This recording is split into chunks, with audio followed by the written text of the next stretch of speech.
नजदीकी सरकारी स्कूल में भी हो सकता है। कोई भी सरकारी स्कूल के टीचर मानसिक स्वास्थ्य बच्चों का दाखिला लेने से मना नहीं करेगा। बिन माता के दाखिला, बिन माता के दाखिला, बिन माता के दाखिला, बिन माता के दाखिला।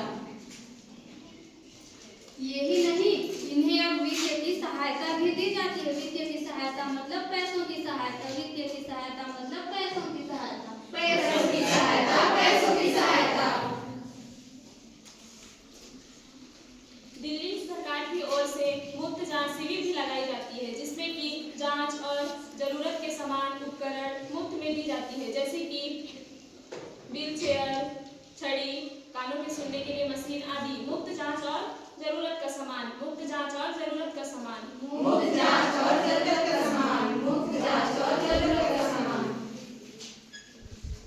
और तो और दिल्ली के सभी सरकारी स्कूलों में ऐसी सुविधा उपलब्ध कराई गई है जहां जो नहीं देख सकते ऐसे बच्चों के लिए ब्रेल लिपि चार्ट, और जो बच्चे कम देखते हैं उन लोग के लिए मोटे अक्षरों वाले बुक भी उपलब्ध कराई गई है। मोटे अक्षरों वाले बुक, मोटे अक्षरों